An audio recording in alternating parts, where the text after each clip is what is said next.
there, thanks for stopping by my channel to color. Today we're going to do some watercoloring. So I went ahead and I picked an image over on Lee Hollard Art over on Etsy. It's called Mouse with Heart, and I'll put a link to that down in the description box in case you would like to head over and pick it up and try some watercoloring too. I printed my image on some Arches 140-pound cold press watercolor paper. I do have a laser printer. You're going to need a laser printer if you want to do any watercoloring and print it out. It will keep it from bleeding, the lines bleeding. At least mine doesn't when I run it through there. I just run it through with the tray open and it pops out the back, and I just am ready to go. So I'm going to go ahead and use two Prima palettes today. I'm going to use the Complexion set, and then for the heart I'm going to use the Pastel Dreams set. For my mouse I'm going to use number, let me look, 31, 24, 91, 12, and then 41, which is pink. So I start out by grabbing a little bit of my 31, which is the lightest color, and I lay that down, and then I put a little bit of 24 on my plate, and I dabbed that into my 31. I kind of mixed them together so it makes a little bit lighter color.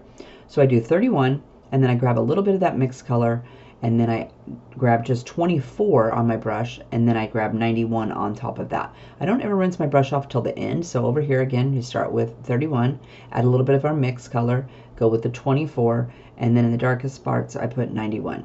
And then when I'm all done doing it, I rinse my brush off and I start in a new section.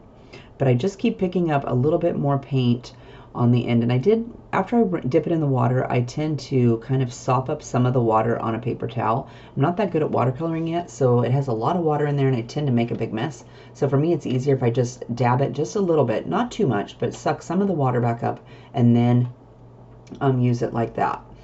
So we're just adding some more color here.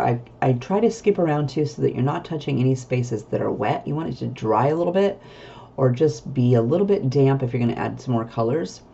So here we're going to go ahead and we're going to do his legs because his belly is dried. So I'm going in and I'm just adding a little bit of my colors on there. I didn't really use all of the colors, I don't think, but I just kind of went in where it was darkest. Like under the heart it's going to be darker there, so I skipped the very lightest color and started with the second one.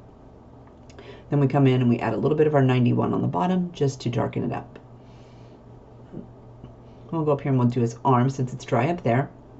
I'm just doing the same exact thing. I'm just going through my colors and adding colors onto his arm. And then for his hands we're going to do the lightest color, and then after I get my lightest color on there I go in with the mixed color and add that along the bottom of his hand. Just to give it a little bit of shadow. Nothing too fancy. So next we're going to go ahead and we're going to do his face the same exact way. So I'm picking up some color on my brush. I'm putting down that lightest color first where I want it to be just shadowed. And I'm picking up my mixed color and I'm adding it to that line where it was wet. And then I come in and pick up the medium tone. And then I come in with the darkest tone and put it there at the bottom.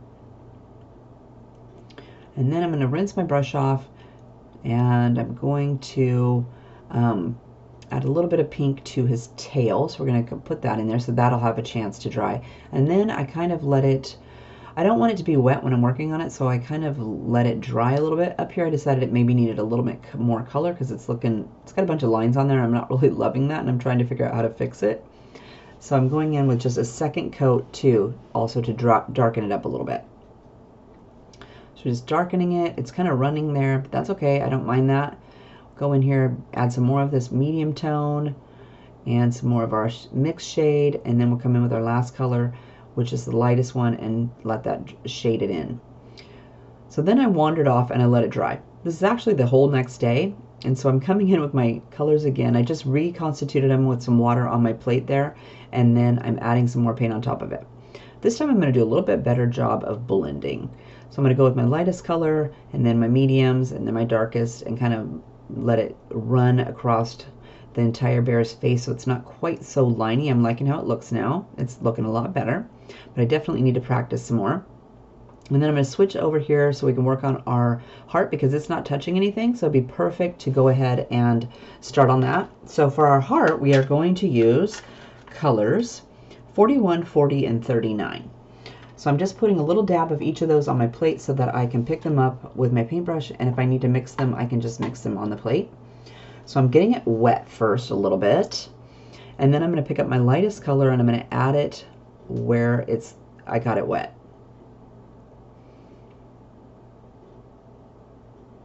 And then I'm going to come down. I decided maybe it needed to be a little bit further down. Then we're going to add our medium tone, or I guess this is our darkest tone. Sorry, that last one was a medium tone. And we're going to put that on there and let that go up a little bit. And I'm getting some more pink in here. We're going to bring this medium up a little bit more and let it run towards the top. And then we're going to put the lightest, or more pink. And then we're going to put more of the lightest tone at the top and just kind of let it run itself up to the top of my heart. And then I'm going to let it dry after I get done painting it a little bit, because it still needs to dry out a little bit before you add a bunch more stuff on there. So I'm adding a third coat on here, kind of fiddling with it. I don't want to get the paper to get too wet because it will get all buckled, so I don't want it to do that. So I'm going to just let that go. We're going to go back to working on our little mouse over here, and I decided I needed to work on his ear.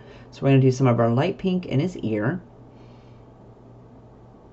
And I had way too much water on my brush, so I ended up putting more paint on there. I'm going to dab some up and then go in with my medium pink color and add some more pink to our ear so that it darkens it up.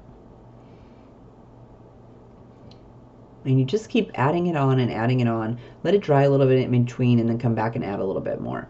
And I'm trying to, it's got a little puddle there, so I'm kind of pushing that color towards the top or the creases of the ear so that it will pool in that spot, and that will be the darkest spot.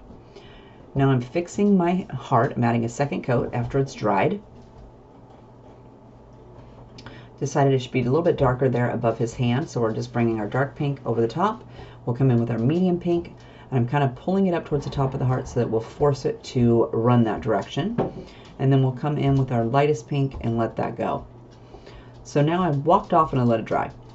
For his face, I used the medium or the lightest, no, I did use the medium brown, and then I added a little bit of black to it and some water to dilute it, so it's just looks like it's dirty brown water. But it's the paint all mixed up. I just want it to be a little bit dark, and I'm kind of dabbing a little bit of the dark into the corner there so that when it dries it will be darker there at the edge. I'm going to pink up his ear a little bit with a dark pink, and then it was a pretty harsh line, so I'm going in with just my water on my paintbrush and I'm kind of smearing it around a little bit to soften up that edge a little bit. And there I'm coming in and I'm kind of wiping it down towards the top of the ear so that the bottom of the ear so that his ear will be whiter at the top. I'm mixing up some browns here. We're going to do something on the ground. We're going to need something down there on the ground. He needs to sit on something for sure. So I took some of my medium brown and my black and I mixed it up, added some water, diluted it, kind of wiped it around. Now I'm getting it wet, and I'm going to take my black that I diluted and I'm going to smear that on my dirty black brown water.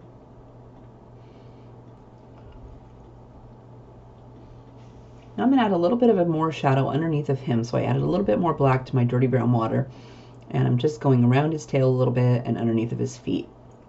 I'm going to come back with my lightest color, kind of blend it out just a little bit more because it's looking kind of sad. And I'm not very good at going towards the left, so I'm going to have to watch that. So for our background, we're going to use the Pastel Dreams again. And so for the colors for the background, we're going to use 48, 47, 46, and I think I threw in a little bit of 45 in there, but I'm not sure if I used the green. I think it was more of the purples and the blue. So I'm going to start out with my lightest color. I get it wet. And I'm going to go in with number 47 and just kind of drop it on there. And then after I got on there, I went ahead and I just picked up a little bit of 48. I didn't rinse my brush off. I just picked up 48 and I kind of let it hit the paper just in little dots and just stuck that on there. And then in the shadowed areas towards the closer to the bear, I added 46, which again, I did not clean my brush off. I just grabbed some on the end and kind of dropped it into my watered area.